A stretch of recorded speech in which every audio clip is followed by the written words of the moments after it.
Good afternoon, everyone. It's time to start our second panel of the afternoon. We're going to take a look at the global beans outlook, and I want to give a special thanks to the session sponsor, Granos de Sinaloa, which is sponsoring this session. The session is going to be moderated by Randy Duckworth, who is the Marketing Director for the U.S. Dried Bean Council. And I'd like to just briefly introduce each of the panelists. We have a big panelist, of course. There's all different types and varieties and colors of beans all over the world. Great crop. So introduce Francois Darcus. Rema Padon is going to serve on this panel as well. Marcelo Soto Arcebal. Robin Buruchara, Onur Alzheimer, Jiquan Yu from China, Mahmoud Afash, Yogesh Trivedi, and Marcelo Eduardo Luras. And I'd like to invite each of our panelists to come up to the stage. And again, I'd like to introduce Randy Duckworth, our moderator from the U.S. Dried Bean Council to give us an initial briefing on the beans around the world. And Randy will take the panel from here. Let's give a big round of applause for all of our bean panelists.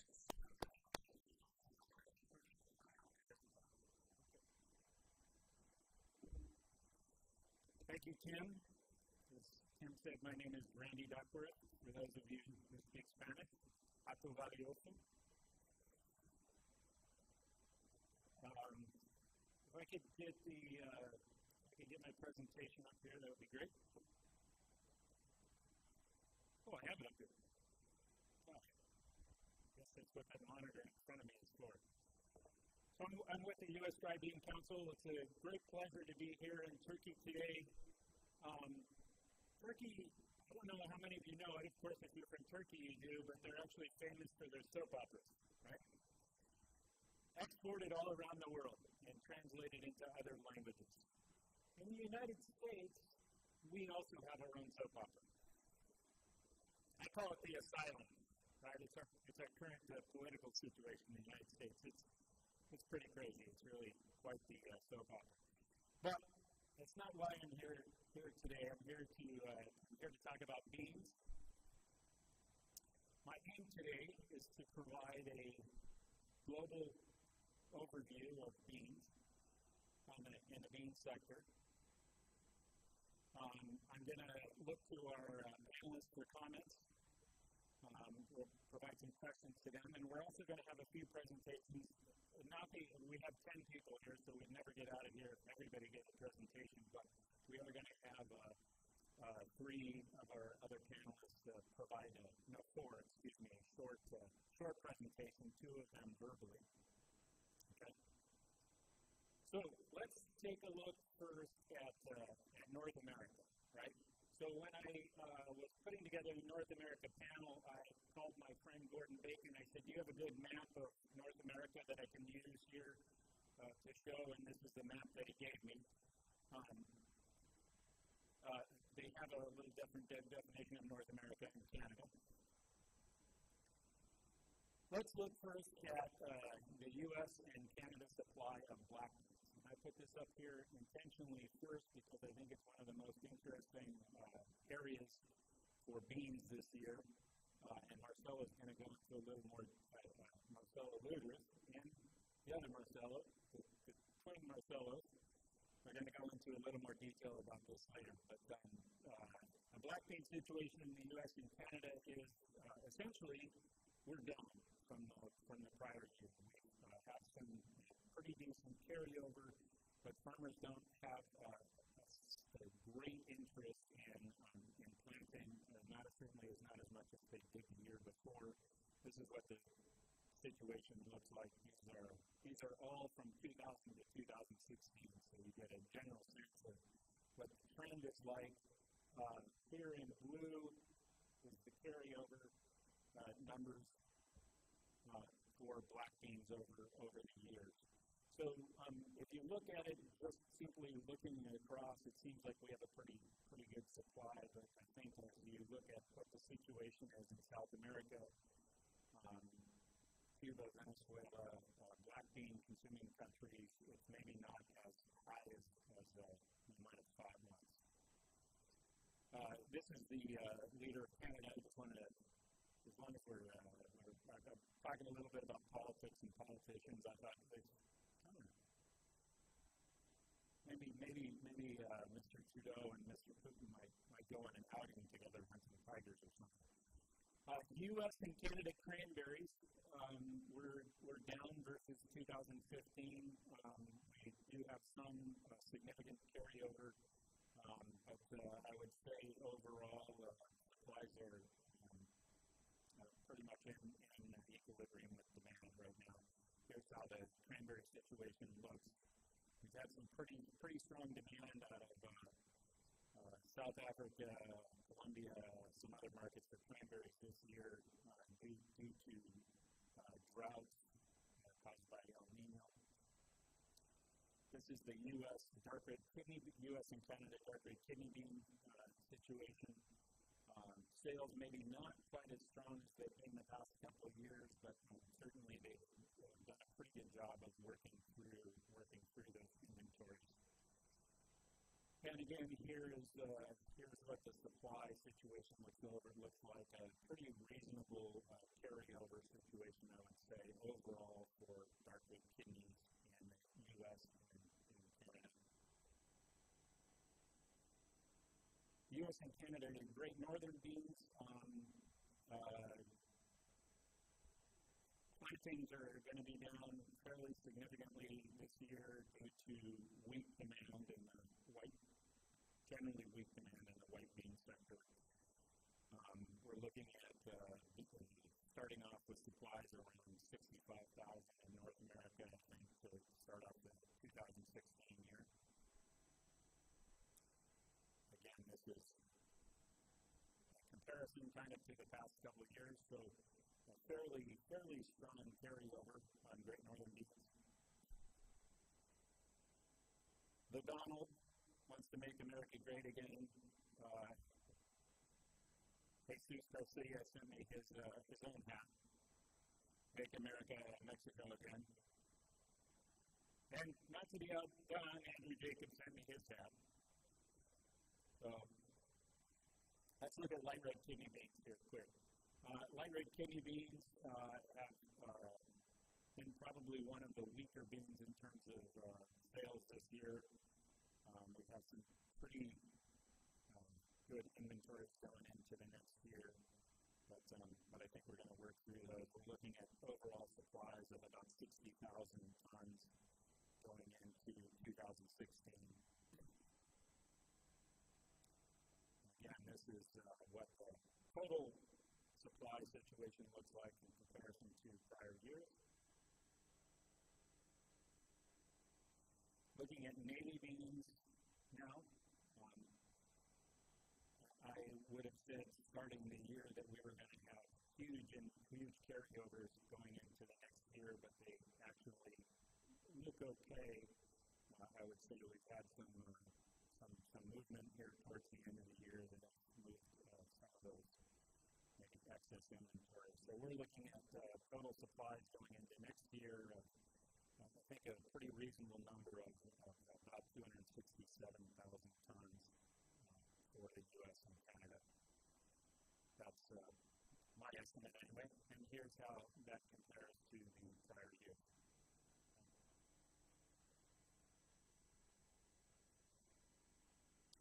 The U.S. and Canada pinto bean situation, I think could get very interesting. We've had very strong demand coming out of Mexico. The domestic market has been had some very strong demand as well. We have probably the lowest carryover going into the new year in North America than we've had in quite a number of years. And demand continues to be strong. We're seeing very strong demand out of Dominican Republic and Mexico in particular, as well as, again, our domestic customers. So we're looking at one of the lower levels we've had in a few years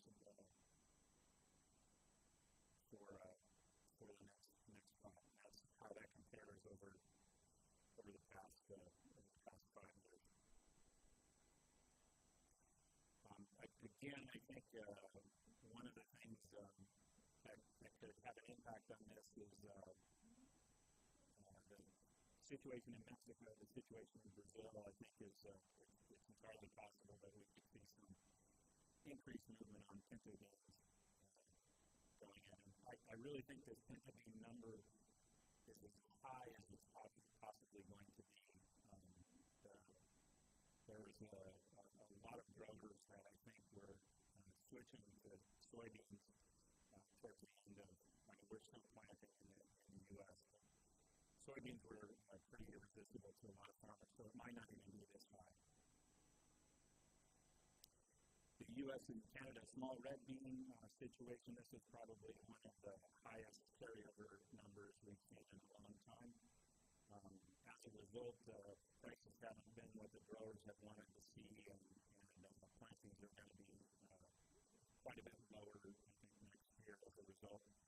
We're looking at going into the new year with about 63,000 tons of small red beans.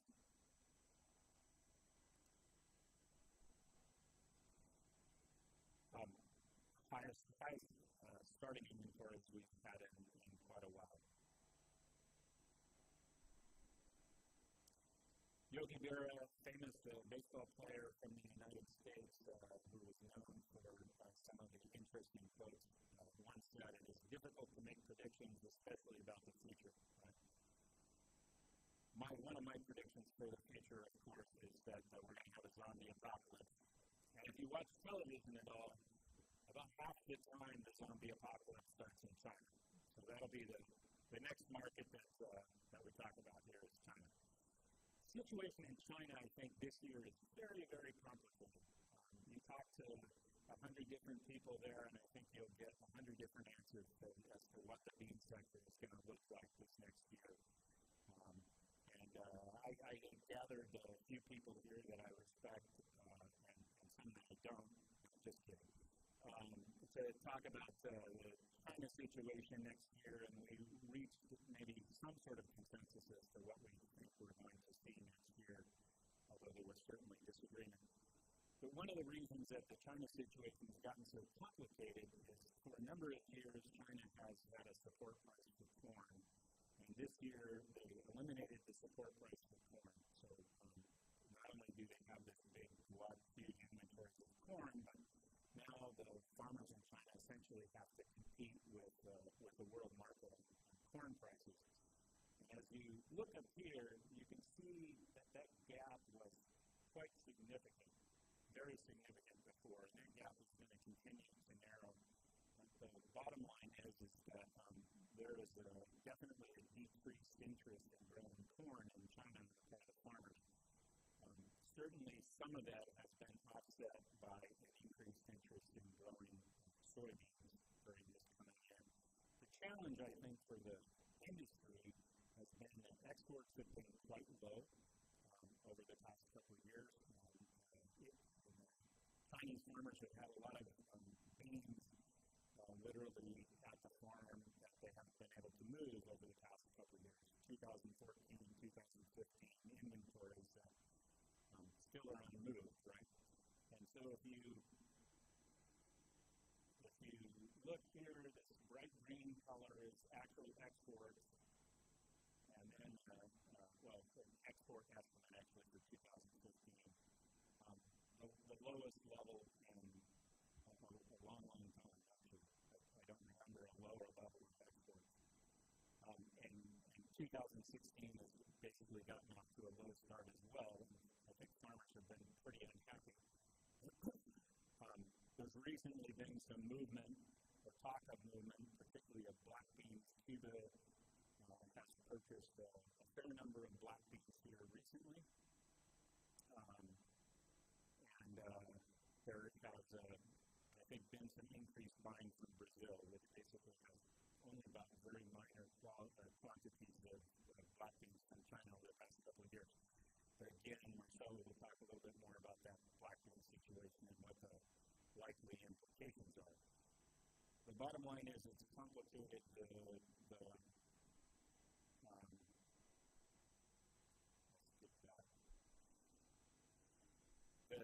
It's complicated because over the past couple of years, the Chinese bean growers, like bean growers in other countries, have seen the prices drop quite a bit.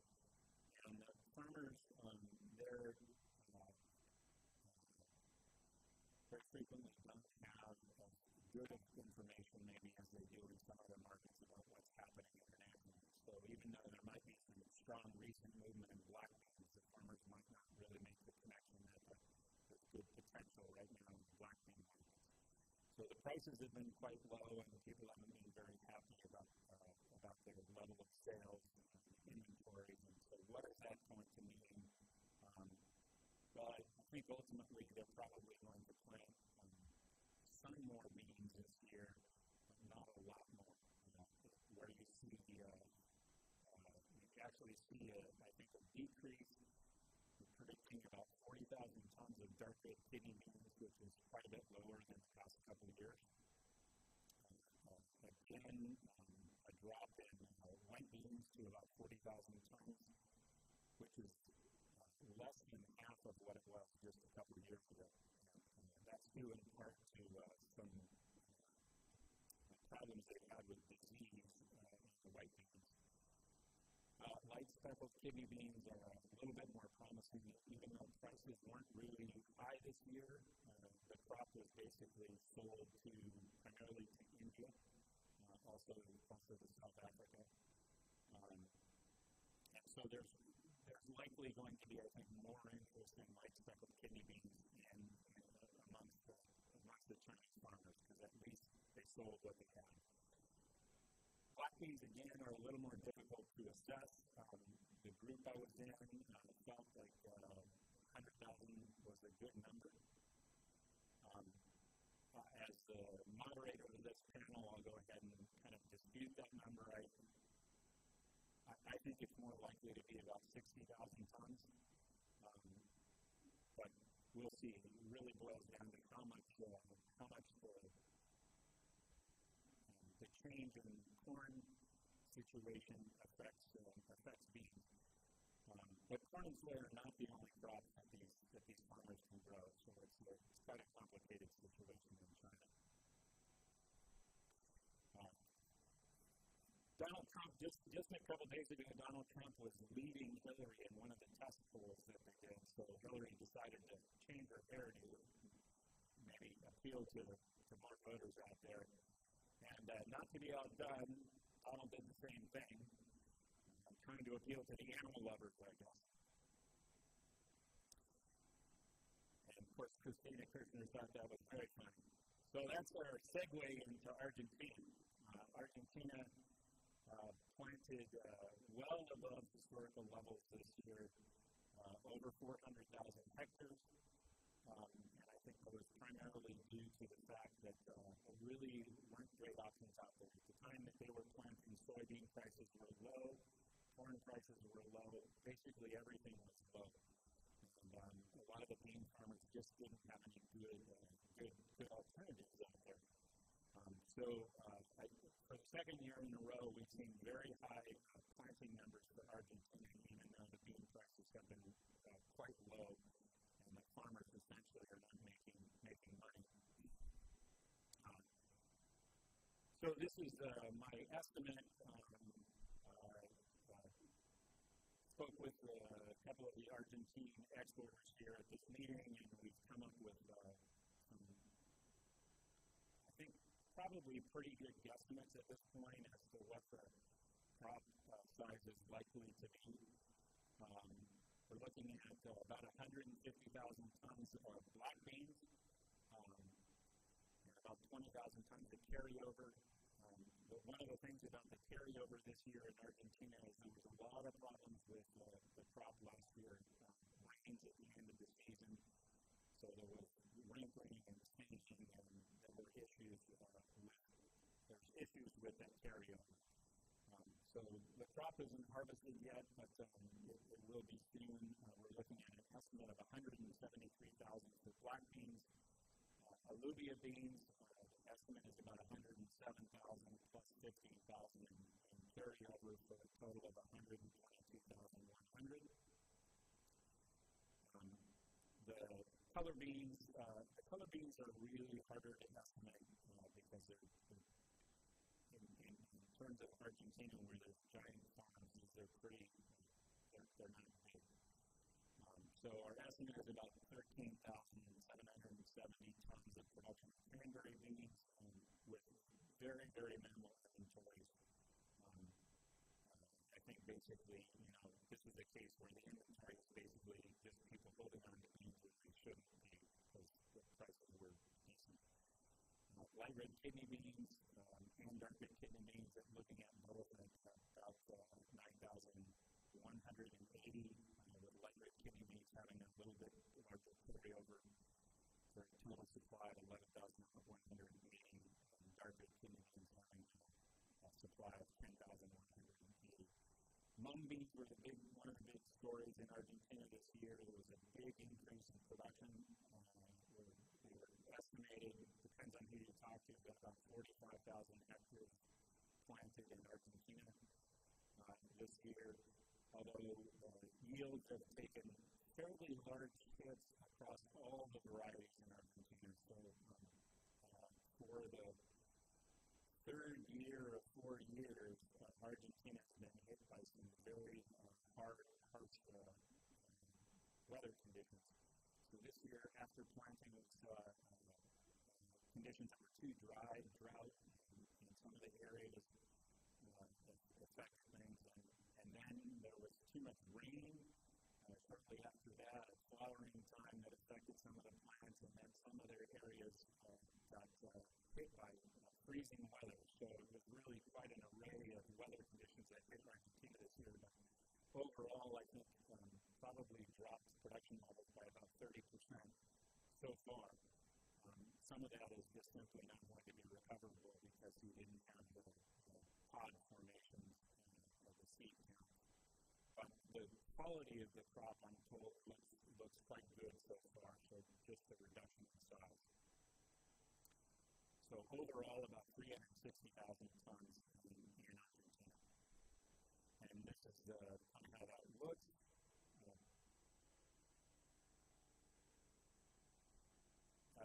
Next, just very shortly, Africa, and I'm not going to go into any numbers on it, but I just wanted to point out that Africa got hit hard by drought conditions this year, particularly in the south and sub-Saharan regions. It had a huge impact on South Africa, Zimbabwe, Malawi, a number of these areas in Europe. Right. And this is the leader of Zimbabwe, Robert Mugabe, 92 years old, as you can see that, which is about 35 years beyond the life expectancy of Zimbabwe these days. So South Africa is, I think, the real story here. They saw quite a huge drop in bean production as they were hit by these drought conditions this year and had to import a lot more beans than they have in the past. Which actually, I think, was helped out Argentina and some of the other cranberry producers who found some new markets in South Africa this year. And very quickly, Central America. Central America got hit by El Nino conditions again this year, and it affects different regions differently. So Central America, mostly things were okay, with the exception of Guatemala and Colombia. Here, where you see it in orange, got hit really bad for the second year in a row. So Colombia is seeing their domestic production fall significantly. And the ghost of Hugo Chavez is still affecting Central American bean production. I always think this is really interesting because over the past couple of years, Nicaragua had a food for oil deal with Venezuela, and they were producing. They were supposed to supply 20,000 tons of beans to Venezuela, and they did last year, and they reduced their small red production and produced black beans instead, and then their own crop came up short because they usually produced just enough for themselves and their other Central American neighbors, and they had to import small red beans from Ethiopia. so the largest small red producing country in the world that has imported small red beans from Ethiopia, all due to this. Still lingering on. This is what the Central American dry bean production looks like here over the last 10 years. So 2015, 2016 has generally recovered from the year prior. El Nino treated Central America mostly better, with the exception of Guatemala, that was hit by some drought. Very quickly, black-eye and brown-eye bean production, which I know very little about. Unfortunately, we have an expert hands-on skills from India who can help set me straight. This is what the production picture looks like, I estimate. Brazil actually produces about 400,000 tons, but I just put on their exportable supplies here, otherwise they dominate my little circle. And here's what the export picture looks like again for black and brown eye exports. I have not included Africa in here because most of the consumption in Africa of black eyes, with the exception of Madagascar, just stays there. So just in closing, I'll say that I think the bean market is going to be very interesting this year. If you'd asked me 2 months ago, I would have said we were going to be in a long position, and I would say we're actually looking at some very tight supplies across a couple classes of beans this year. Things have changed a lot. A lot of that is due to Brazil, I think, and Brazil is suffering from some extreme drought. So in the future, we're going to have to supply a lot more beans to feed people. These people are moving to urban areas. You've all seen this before, but I just want to reinforce that message. So probably good that I know when to shut up. Now's about time. Please vote for beans in 2016. With that, I'm going to invite Marcelo up here to talk about Brazil. Marcelo.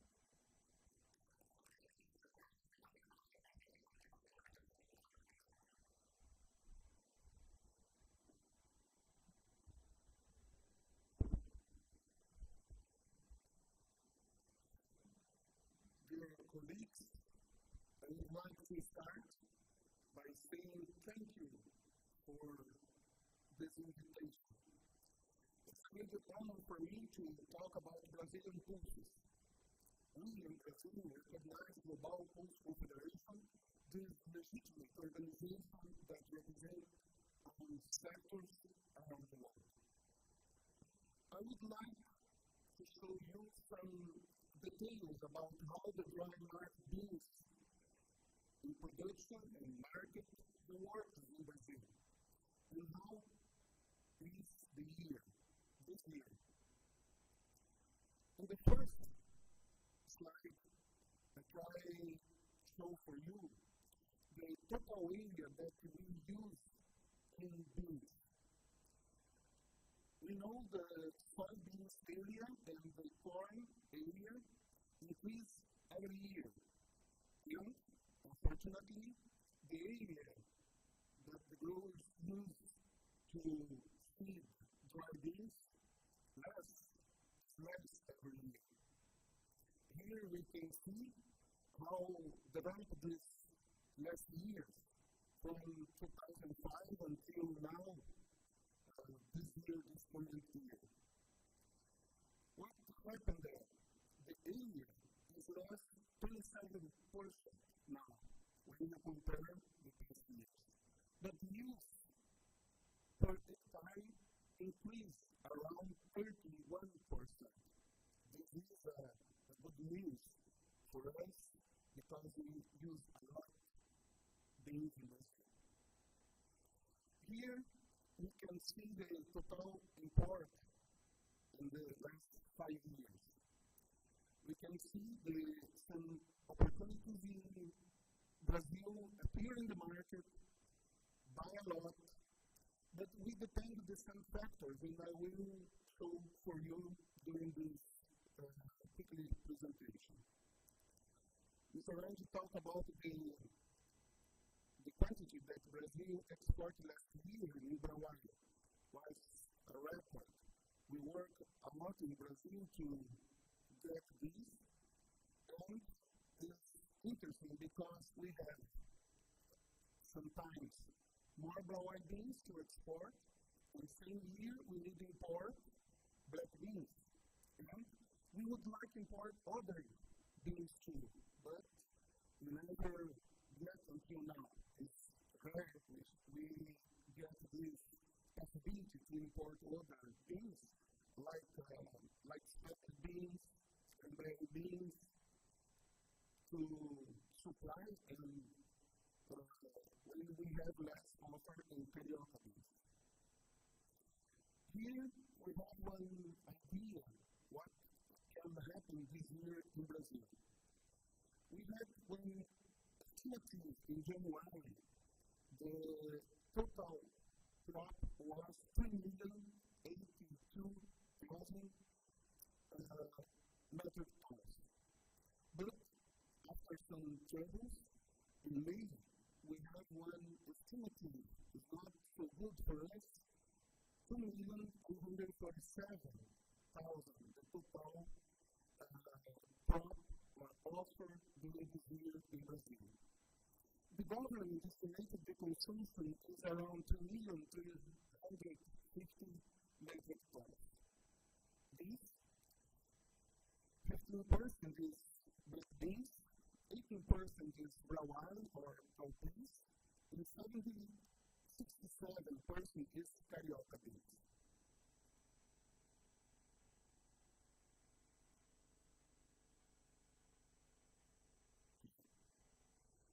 What is the situation now this year? So the first crop, we have three crops, I told you. The first crop sold since August and harvest December, May. This year, with El Niño, rains in south region, and dry weather in the rest of the country, we have already lost 95,000 metric tons in the crop black beans and the carioca beans. In the second crop, carioca, black beans, and brown wine, by mid-January, we saw black beans and carioca in the south, and southeast brown beans installed in February, harvest in May.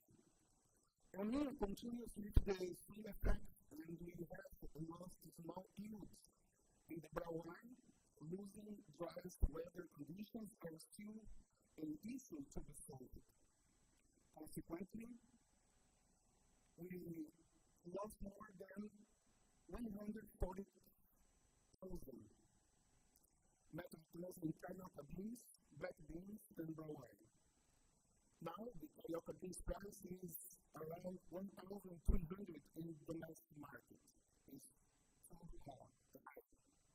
And brown wine is around 700 FOB because the people replace the carioca beans with brown wine in the domestic market.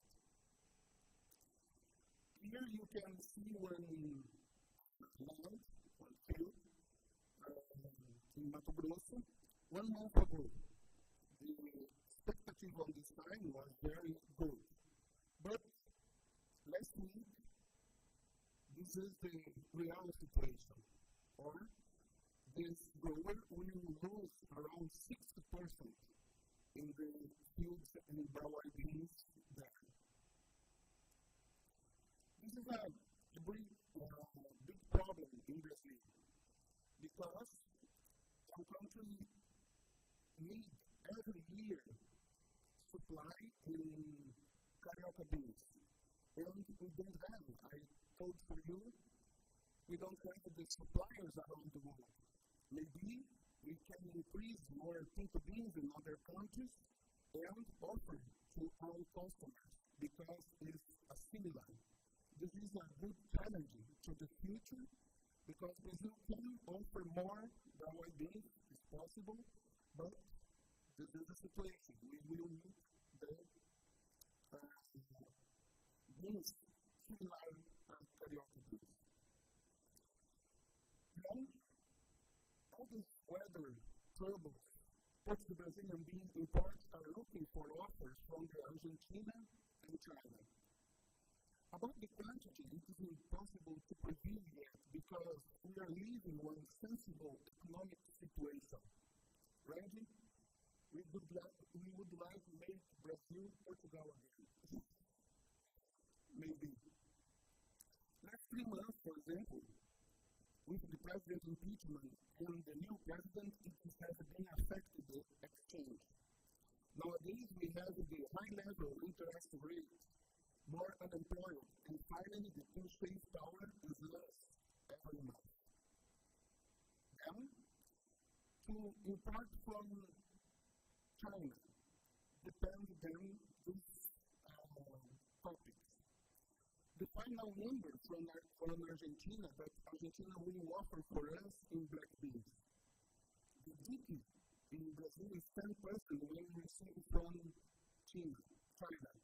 And we work in there, the packagers working with the government to put out this duty too. Until now, the limit to import from China is 660, and some business happened last week. Argentina is selling now, and will increase the offer, we hope, in the next month, 650 until 700. But finally, we have one good news. For the next year, we believe it is going to be possible to offer the internet. This is the name of a new seed in their beans. Those beans are good news that researchers will give for us all in Brazil or in other countries. 4 companies are working together with the researchers on this project. Some special characters I will highlight is the size 350, 380 grains in 100 grams. These beans and other seeds, new seeds, the cranberry beans and alubia beans, the companies, the researchers will present for us in Brazil during the next July, when we go to the forum in Foz do Iguaçu, one city, and in this date, 13 until 15 July, we will know these new seeds and these imponent too. Thank you very much for your attention.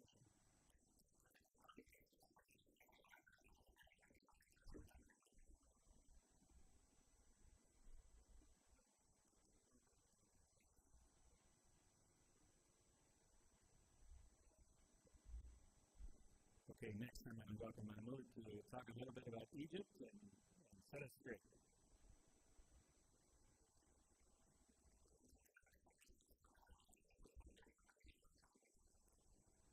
Ladies and gentlemen, on my behalf, with us coming first I would ask all of you to pray for the victims of the Egyptian flooded blood. Let me take this opportunity to thank you for accepting this decision. I have the honor to speak to you today about the Egyptian life. A sort of beans that have long shape, enjoyed and eaten in different ways. No wonder it's a taste of honor and dining technique most of Arab and European. Available all the year around and has a fair market share in global wide view. The reasons behind the Egyptian white beans exports can be summarized as follows. Number 1. Egyptian white beans prices are fairly acceptable by international and domestic markets. Number 2. Suitable weather for the grow by year and increased area plantation. Number 3. Stability of the Egyptian agriculture sector. Number 4. Highly researched investigations and returns from hands to machine electronics in most sorting and preparing stations. 5. The encouragement of the Egyptian government to export to increase the contribution in addition to subsidizing beans export. Number 6. Easy shipment and easy access to global market due to geographic strategy of Egypt as a hub linking Asia Egyptian white beans life cycle around 90 days, starting from day of plantation, and it has cheaper cost of plantation, non-affected by agri-return. Besides, high profitable returns are the most sectors to motivate farmers to prefer plant white beans last 4 years. We have basically 2 seasons of white beans during the year, summer and winter crop. Number 1, summer crop plantation starts second half February, early March, with around 75% of the crop. Master between 11 and 13%, the largest start May and June. Number 2 is winter crop. Start plantation September and early October, showing with 25% of the crop quantity, master between 13 and 17%, and the harvest starts end of December. The size of our beans comes from 180 to 220, with exportable quality 180 to 220. New areas plantation from 2009 cover stocks increase. Egyptian crop from 60,000 metric tons up to last crop 2014-2015 around 180,000 metric tons. Price between 700 up to 950 in the crop, except 2013-2014 crop price more than $2,000 per metric. Most new markets prefer Egyptian white beans last 4 years because of the high quality and fast shipment with the shortest transit time. Algeria around 50%, Iraq around 50%, and the rest 30% sharing between neighbors Arab countries and additional Arabian countries like Spain, Italy, France, and Portugal. New crop expectations 25% area plantation less than last summer crop. But the high productivity will compensate about 10% and the price will rarely on demand or supply depending new crop. Wishing all success, waiting for GPC numbers, and thanks for the listening.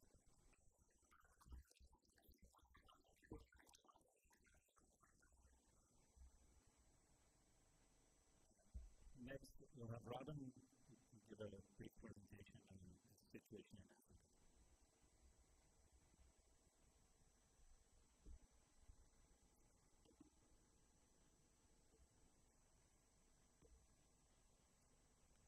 Good afternoon. My presentation is going to cover an element which is slightly different from what the others have presented. And it links up with what the interest is for this Global Pulse Convention. In talking with a number of people, there has been interest to establish what is it that is being offered in Africa. Can I please have that?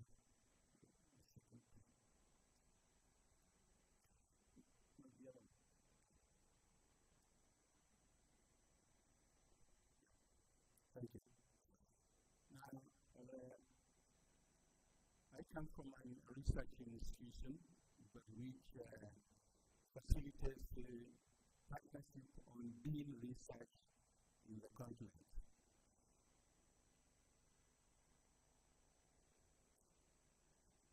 The institution I work for is called International Center for Tropical Agriculture, with offices in Latin America, Asia, and Africa.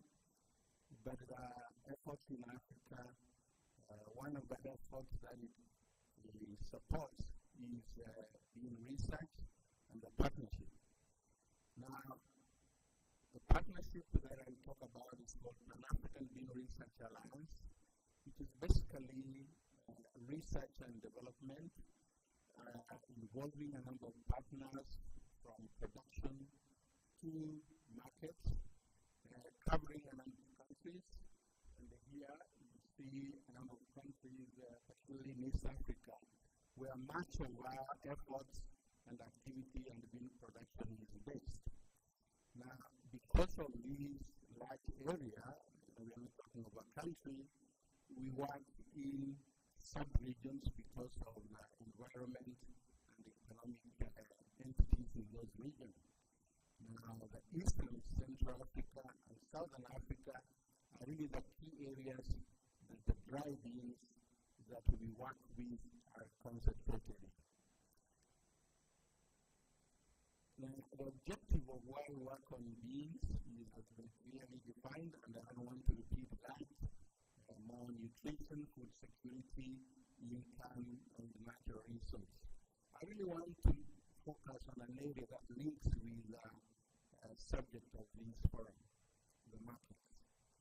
And in this case, really, the efforts that research and development is involved in is to try to facilitate efforts that link farmers to market, or open new markets, or provide opportunities for access of products for whoever that's wanting to link to that particular market. Now, here is the list of the market classes that are grown in Africa.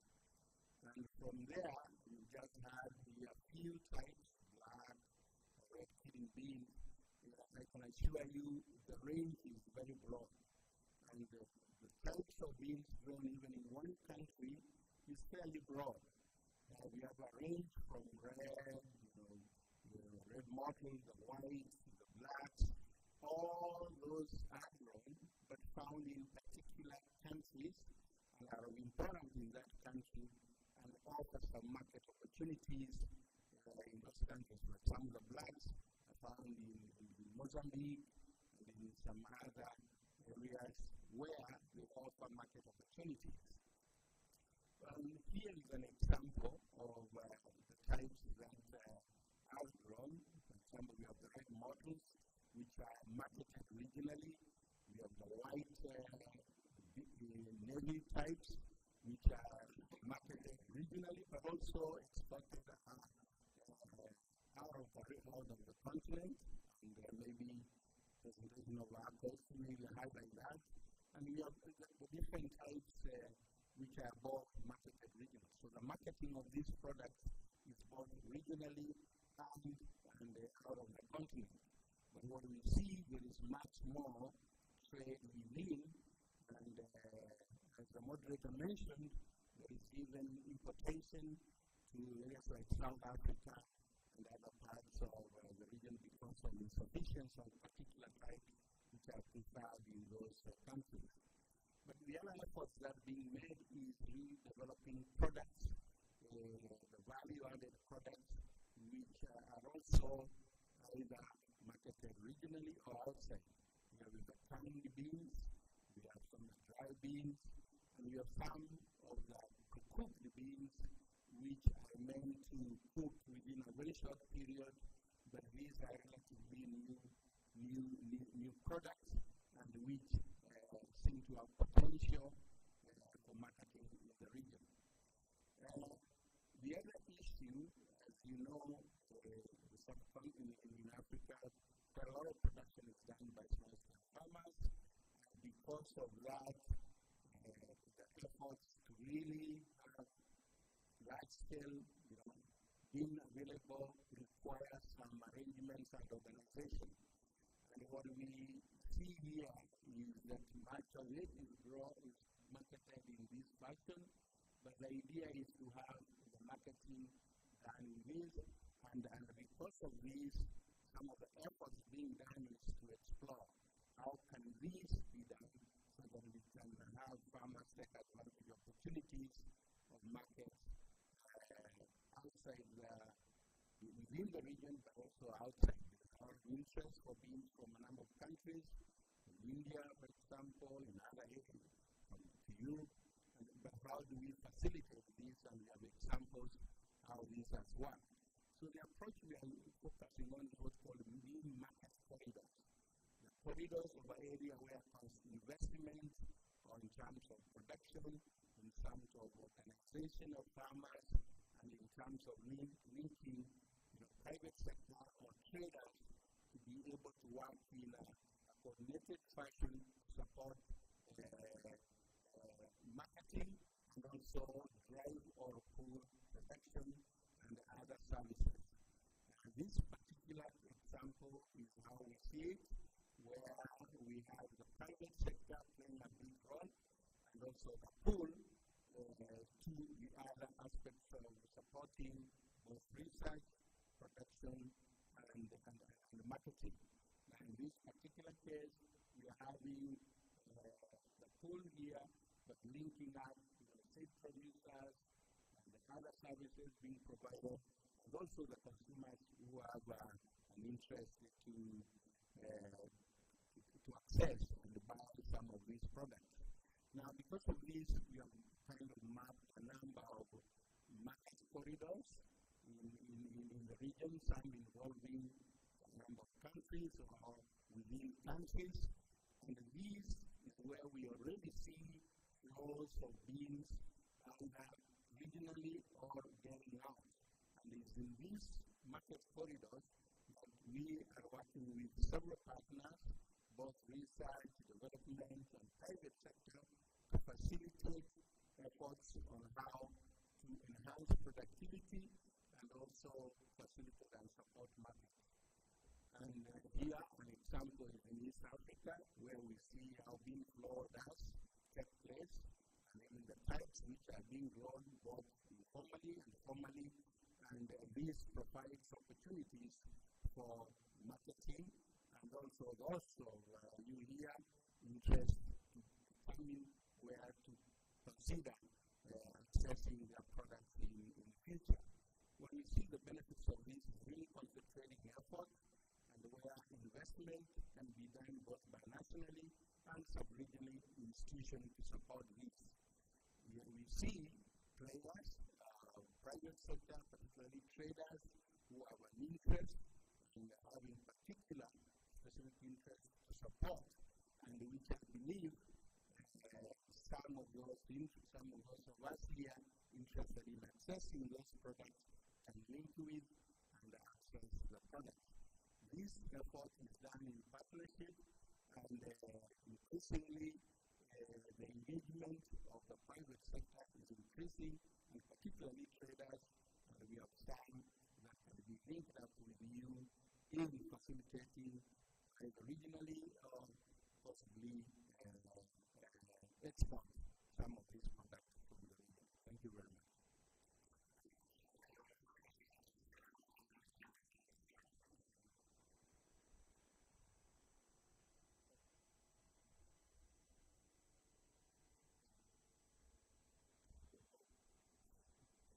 Our next panelist is going to talk a little bit about Turkey and Kyrgyzstan. Hello? Hello? Hello? Good afternoon. I see some heads falling down and eyes are closing, and so I wanted to make an entrance so everybody give some attention. My name is Onur Özdemir. I'm from Erbil, next Turkey. And I would like to give you some information about Turkish bean crop and Kyrgyzstan, basically. I had a 4-page speech, but we don't have much time, so I'm going to just put the right information in here so everybody can take whatever they want to. Turkey's production last year was at about 115,000, 120,000 tons, but actually we got about 80 to 90,000 tons of dry beans. And we import from Kyrgyzstan about 40,000 tons. In January, we paid about 65,000 tons of beans, including this 15,000 tons from Argentina, USA, Canada, China, and 40,000 tons comes from Kyrgyzstan. Turkish beans are now seeding time, and we expect about 30 to 40% lower seeded area, which is really not good, but I hope we will have Brazil's luck and it will be 20% more yield, so it won't be a short crop for us. Our main market is Iraq. Unfortunately, there's one market left for Turkish beans, and that's about 15 to 20,000 tons. And yeah, I would like to welcome everybody again for being here, and I hope you have some time to see around this lovely town. I hope you come as a tourist in the future. And yeah, I'll wait for your questions. Thank you very much. So now we'll move into the part where I get to ask you questions. And I don't have to answer any questions. I love this part. So, first question for Rema. We haven't talked about Ethiopia yet today. Ethiopia is the second most populous country in Africa with almost 100 million people. And it produces five major cereals, which account for about 3/4 of the total area cultivated and 64% of the calories consumed. There's been substantial growth in cereals in terms of area cultivated, but yields are low by international standards, including for pulses. And overall production is highly susceptible to weather events, particularly droughts like they're experiencing right now. And Ethiopia, here's my question. Can Ethiopia, which is extremely vulnerable to droughts, continue to produce dry beans, which are not consumed locally, while also meeting their increasing internal demand for more grains?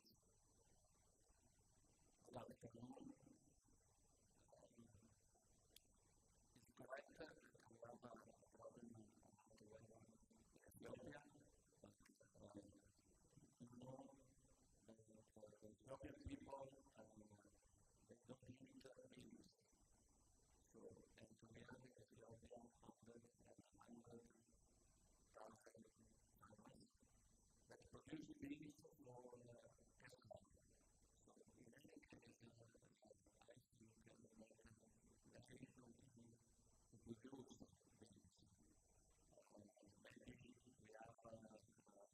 I think that we can continue to produce beans. Maybe we have less quantity, but in any case, we are more committed to the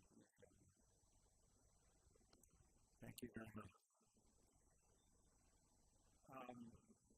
We'll stick with weather, since I'm talking about weather already.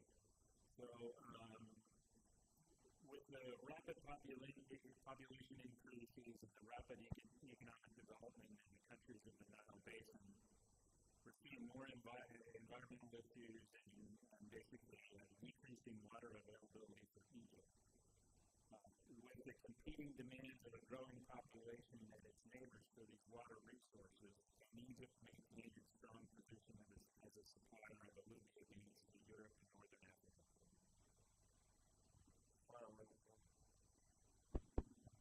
far away from Egypt, Ethiopia, so that continue to maintain drawing support of trade for each country. As there is an international agreement between. So I will trade for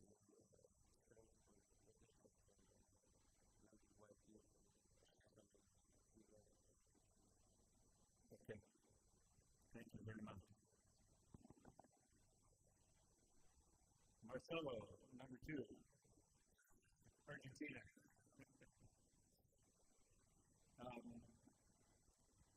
Argentina's new president, Macri, has followed through on campaign promises to eliminate export taxes on various crops, and the exception being soybeans. So soybeans were reduced from 35% to 30%, with a promise to reduce that 5% more each year. What will be the likely significance of eliminating the soybean tax for Argentina's pulse sector, and specifically dry beans?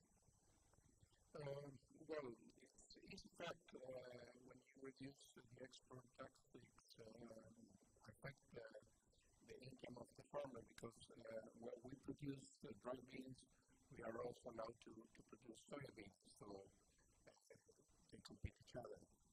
But you also have to consider not only soybeans, the reduction in the export tax of the corn this season, which came from 20% to 0 also, was achieved.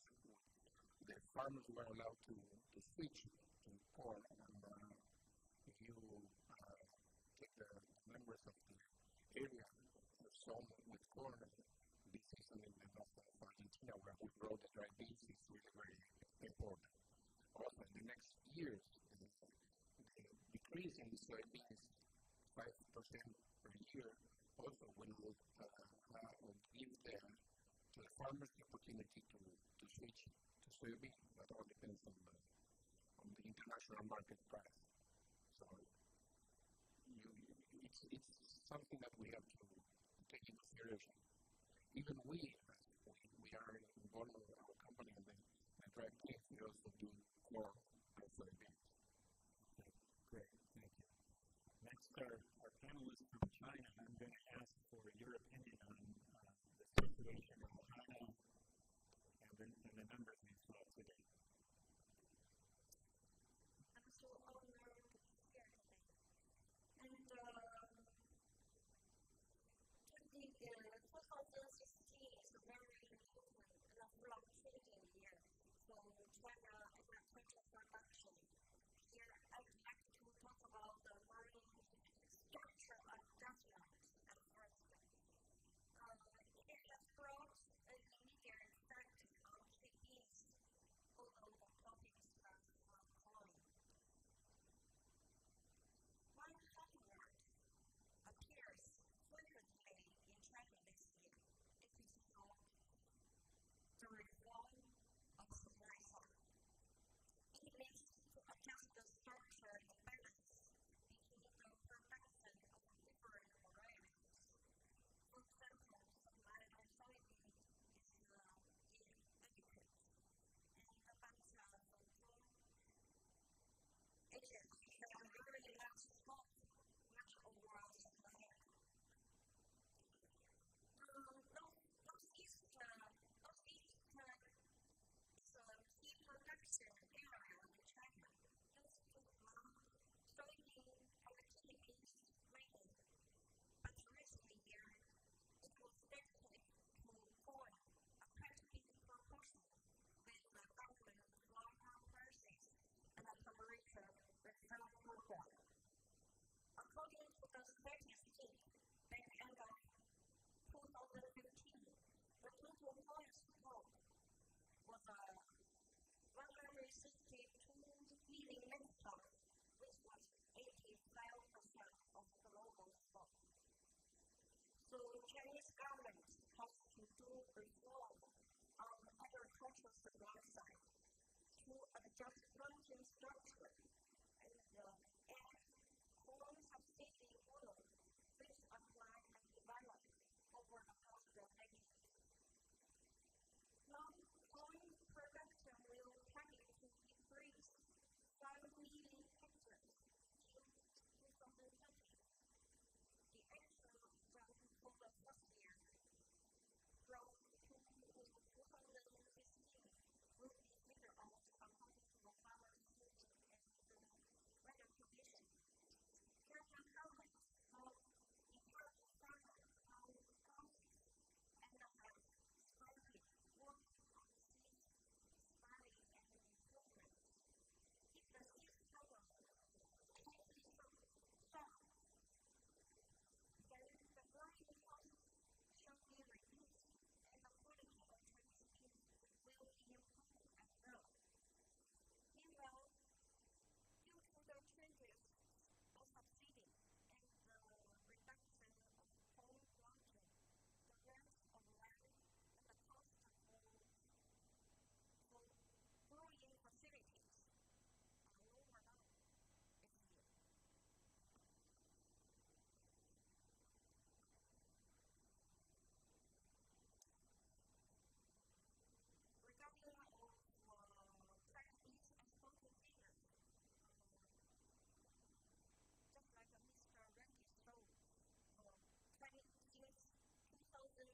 you very much.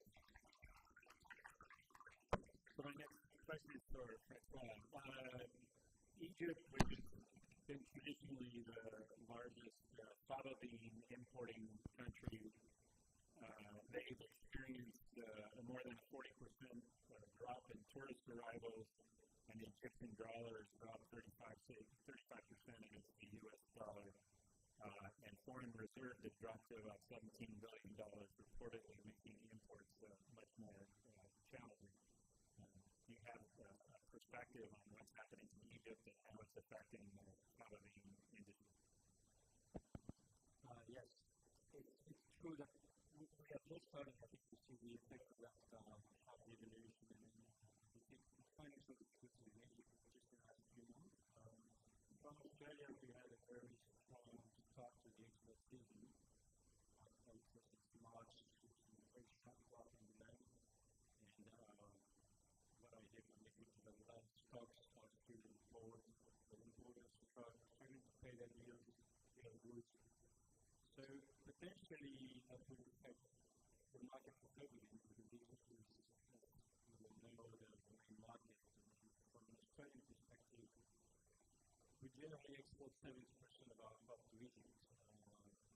So we've seen low demand for the last couple of months, very little interest in our new crop, which is fine because we are very early in the cycle. It's time to sow the crop and we expect the time to grow it. But it is a good question about the market. Thank you. My next question is for your guests. Our panel is from India. Let's not forget the largest pulse producing and consuming and importing country in the world. Pulse production has grown by less than 1% during the last 40 years in India, which is less than half of India's population growth rate. Consequently, per capita production has declined sharply relatively recently. Most experts believe that the supply-demand gap will only continue to grow in future years. Further research shows that the income and price elasticity is high for pulses, meaning that as incomes increase, then demand may likewise expand substantially. In terms of beans, the subject of our panel, what do you see as the major opportunities presented by the growing pulse supply-demand gap in India? Regarding beans as stock, if you are referring to Greenland beans, that's what I understand about the Greenland beans. India has got potential to improve on various opportunities. Australia, you can see, has increased its production, and in the last 4 or 5 years, we saw the improvement from almost 35,000 tons to 100,000 tons. This year also Australia's got a production of 100,000 tons plus. And this 30% goes to India, because in Africa, the production has increased, and lots of countries are coming to India. The opportunities are there for various countries like Canada has increased lentils production, US has increased production. So there are various regions that are starting to come in India. This also Sudan is increasing market in India. The same is coming in. So various countries have other opportunities to expand the Indian market. Apart from this, the value addition and the ingredients of the products will also make a venture to India. The new generation involved in traditional countries and they eat various of the products that are more the products of products. So it's an opportunity for various producers to come into the Indian market. Great. Thank you very much. I have another question for Hema about Ethiopia.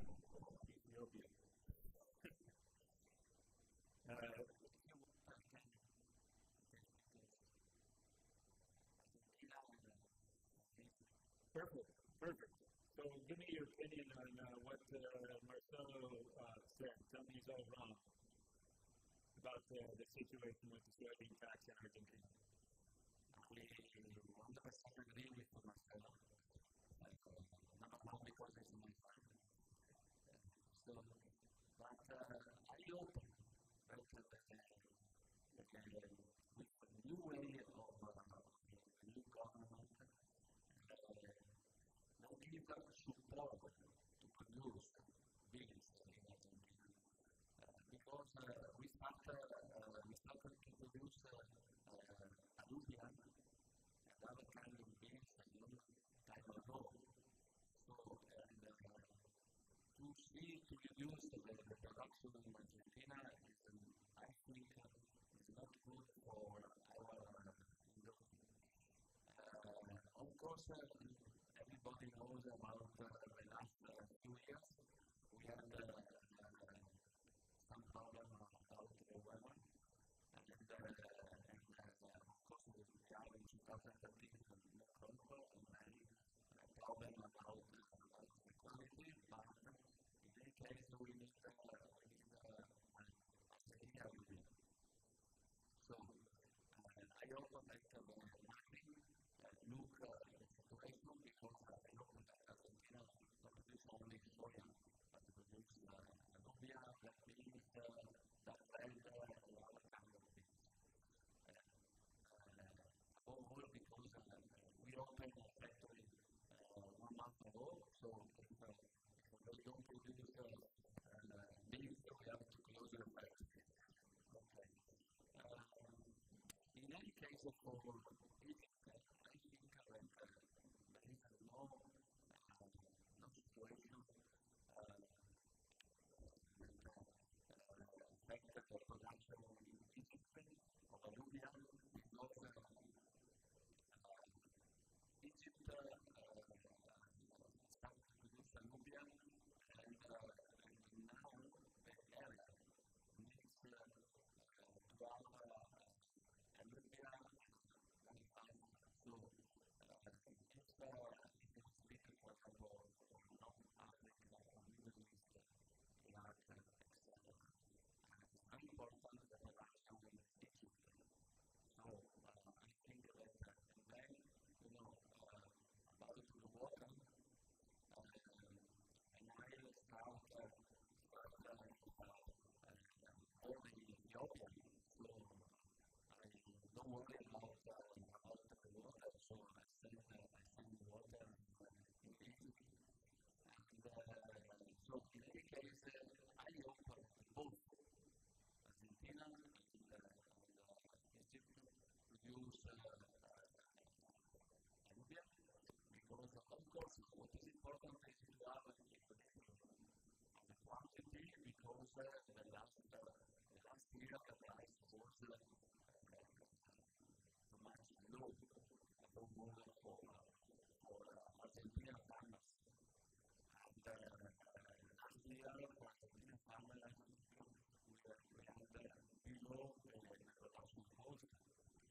And this is of course the farmers if this level they have to change the production, but I think that from this year we have an equilibrium also with the price and the quantity. Okay, now your question from the here. Let me come back to it in just a minute, because I got to ask a couple other questions. So, because I'm dying to know, Marcelo, Brazil, Marcelo. You talked a lot about how short beans were in Brazil this year. I'm going to pin you a little bit. Within 50,000 tons, how many tons of black beans does Brazil need to import this year?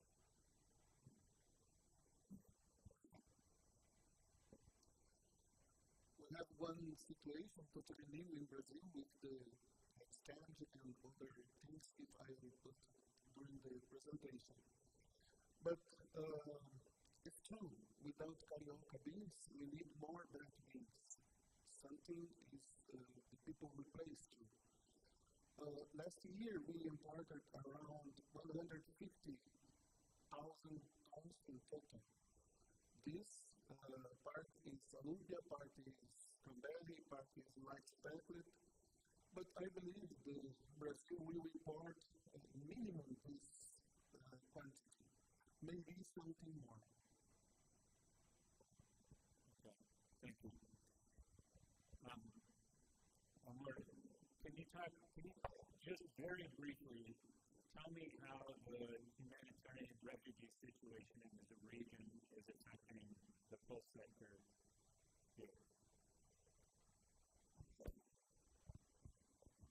The refugee crisis in the region, everybody knows that brings a lot of demands for buses because it's a staple food for everyone, it lasts long, and it's easy to pack. So what WFP, ICRC are doing is making ration packs, which we put sunflower oil, rice, chickpeas, clams, beans, stuff like this, then make like a 50-kilogram bag pack for a family. And these are distributed in the borders or in the region. And this big volume brings big business commercial to Turkey right now. But as we are at the bean panel, the refugee programs are staying away from beans because they still think the prices from last 2 years, which are at the highest levels. So they are not even tendering as much as what they should. With these low prices right now in the world, I'm sure the WFP and ICRC and other NGOs will bring more tenders to the business with lower prices of beans. Especially there's lots of damaged quality beans in Argentina, which we can basically take it and bring it at very cheap levels. But of course, it's not happening. Unfortunately, I don't get a chance to ask nearly as many questions as I have prepared, but I want to ask one more for Yogesh. So, do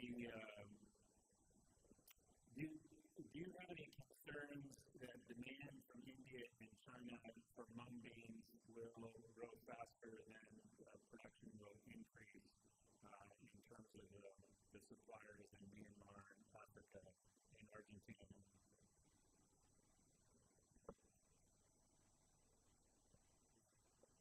Supplies for green mung beans from Myanmar could increase by 20% at the most.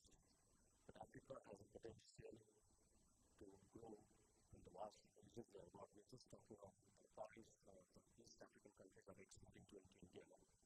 But we have a potential of this to grow like all other regions in Africa. It's a good intercrop, it's good nitrogen fixation product, and the yields are good and it's a very soft crop, it's a 60-day crop.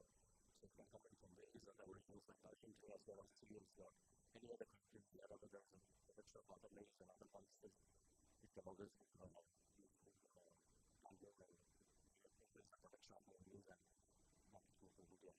Otherwise, Myanmar has got a potential of 20% of all because the time areas are more better for protections. Okay. Robin, before we go to your presentation, I want to give an opportunity for the audience to ask questions so we stay connected kind of here.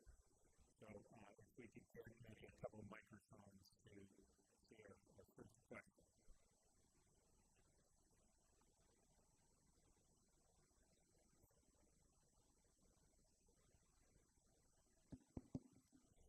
I have studies in Egypt.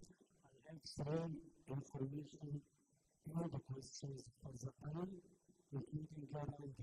When we spoke about brown eye and the black eye bean to Africa, we neglected Egypt as producer and the importer. Egypt has 3 crops of brown and the black eye bean, 3 crops, and they import more from Brazil and Myanmar plus Madagascar between 15,000 to 20,000. It's number 1 comment. Number 2 comment, last year Las Vegas was the first rapporteur. We spoke about 5 men, which of course is very good information and an elite trader and they have good experience in Europe and Australia to Egypt. This year he has not mentioned the factor of other producing countries. The transit time to Egypt is quick, so we have Sweden, Germany, Poland, Lithuania, Latvia, Estonia, who launched Egypt with massive quantity before the Australian will ship more. So the main factor was the big quantities from nearby countries and the price. Price of the 4 point is at least $100 to $150 per metric ton. This is what affected Australian import of those to Egypt and not only the factor of Egyptian prices. Of course, Egyptian prices have a little bit slowed down, but the main reason, and I asked this market last year, and I repeat this year, is the Australian growers still have their low prices of farmland to give to Egypt despite what happened this year. If you remember last year, I asked you the same question. Number 3, the wild beans water. Ethiopia and Egypt has the river Nile and has a summer rain. So actually, it's rather stable. The white beans and pea beans in Ethiopia. Thank you.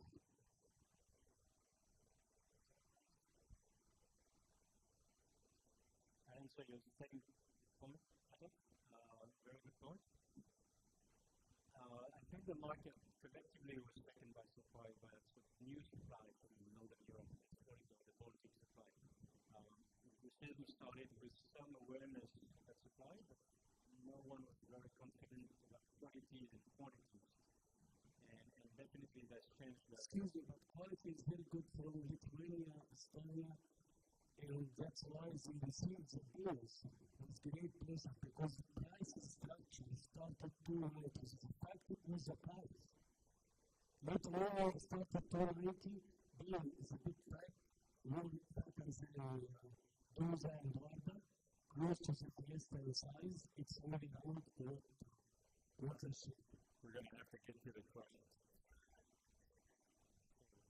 I agree with you. I mean, the market has changed. The market has been surprised, and it will impact on Australian prices for the next season.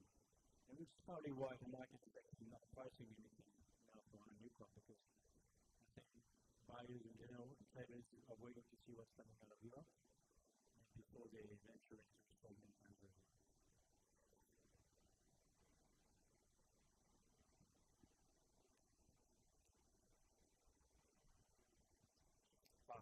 Another question? Yeah, the question is for, although we are at the same company, just wondering. A little louder. Yeah, how important is the white beans for Turkish cuisine? Because consumption and what's the replacement? How important? Sorry, The white beans, yes, for Turkish cuisine. Yeah, like in Turkey we have lentils, peas, chickpeas. They are our traditional dish. And in beans, we have songs about beans and sayings about beans. And it's very important because it's used in factories, hospitals, schools, army barracks, everywhere. Beans are. And I can say a traditional expression, which is very old expression in Turkish, it says, kendini fasulye gibi nimetli mi sanıyorsun? Translation is, do you consider yourself as precious as being? So, by looking at this, we can say this is really our traditional food. And for replacement, we don't have really replacement. What do you mean by replacement? Like, we are getting Kyrgyzstan product in, which is white kidney bean. And we have our own production of Syrah beans, which is the Great Northern type beans. But back in the day, we were producing and exporting black eyed beans, barbunya, which is LSKB, and now we are only importing. Okay, if you have other questions, you'll have. Okay, one more question.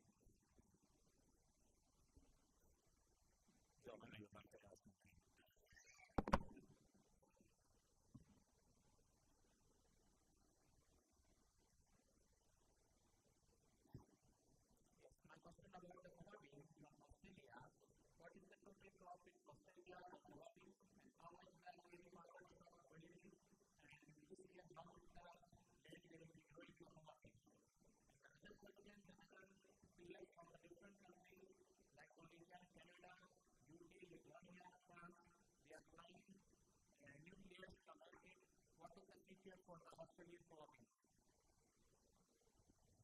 Okay, answer your question in order. Our last crop was about 320,000 tons, of which we have exported about 220 in March. So we will end up with a pretty high carryout. The forecast for the next crop, which is just going into the ground now, is for, I would say, at a minimum, we'll have a scenario of 280,000 hectares. Potentially more because farmers in Australia are really appreciating more of the methods for agronomic reasons. So I could see an increase area maybe up to 300,000 hectares. Last year we had a pretty bad yield. We had an average yield of like 1.15 tons, the kilo average increase. So we took an increase in areas of 300,000 hectares and returned to more average yield of say 1.5 tons. Our crop would grow back to 450,000 tons, which would then become a bit burdensome for the market, given this new supply from Northern Europe. I cannot tell you too much about other origins. I think the UK area this year is down a little bit. The Baltic beans or Northern European beans, I'm not sure. I hear they could be up a bit. France is becoming a known factor. The production is decreasing and the quantity is pretty much turning over feed, so it's not being exported anymore. The Canadian crop is growing, but from a very low base, so it is not yet a large factor. Plus, the large part of the Canadian crop actually does not get exported, it remains in North America. I hope I answered the question. One question though. I'm sorry, but we're running behind, so you guys still have to talk and travel. Okay, so to wrap up our panel, Robin's going to return and give us a very, very short presentation on SEAT and then genetic spread. Thank you very much again, and appreciate your patience. The presentation that I'd like to make is on the link between genetic resources and the efforts that is being done. Can I please have that?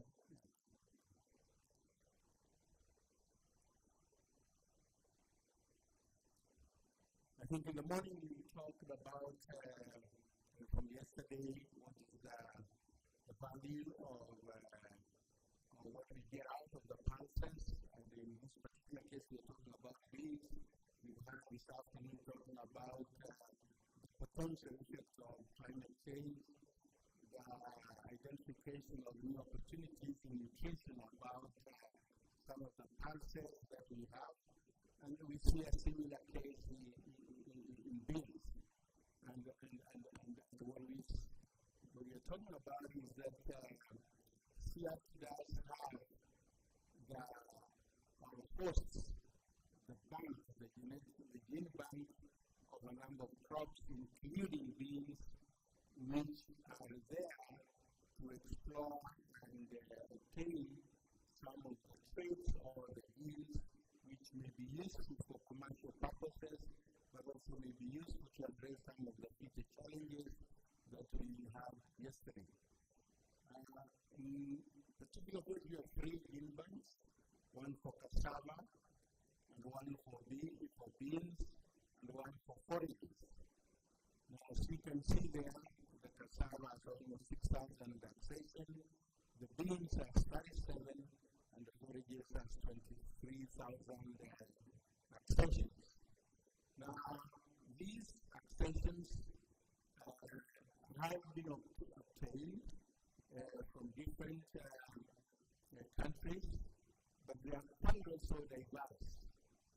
For example, we obtained the beans one from 112 countries, and we've been able to distribute over 400 samples back to those who would like to have them and use them for different purposes.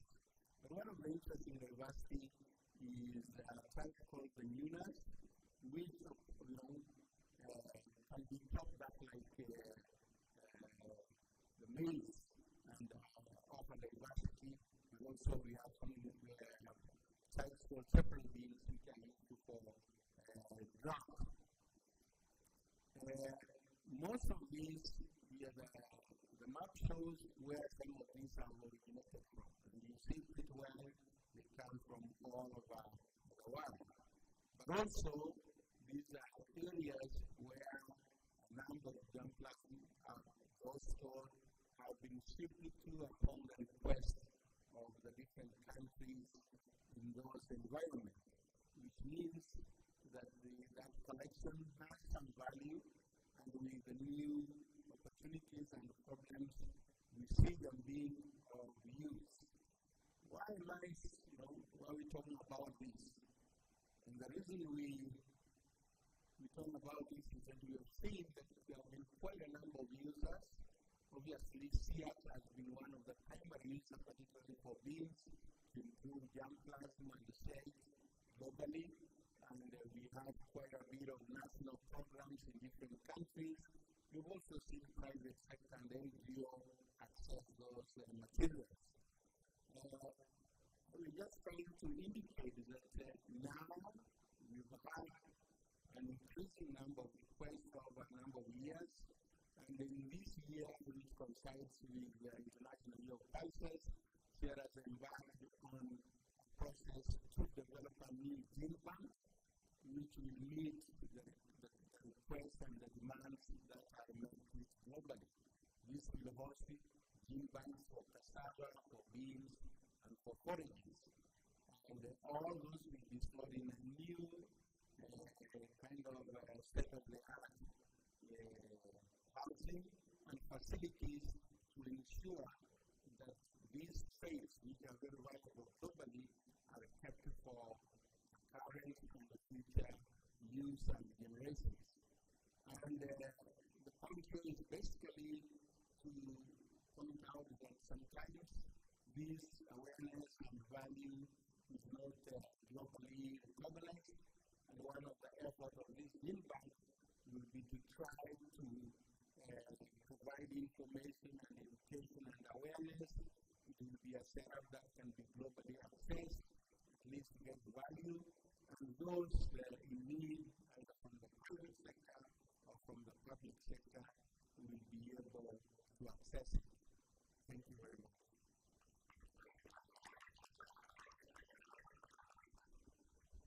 Thank you, Robin. That concludes our bean sector. We appreciate your patience. I appreciate very much all the great input from everybody here. I think our largest panel ever. Hopefully, you've all had a chance to say something. If you have additional questions for them, please find them. Thank you very much.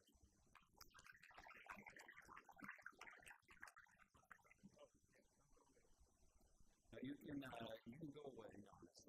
So Randy actually is going to step off the stage here and give a gift to each of our bean panelists, which we really appreciate. A great session.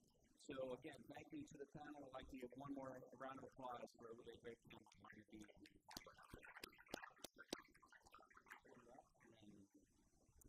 Get your gifts, please. We're going to move right into our next panel, our last panel for the day. I would like to thank Ryan Sinaloa for sponsoring the Global Bean Outlook session. I really appreciate them and appreciate all of the speakers who participated in the panel.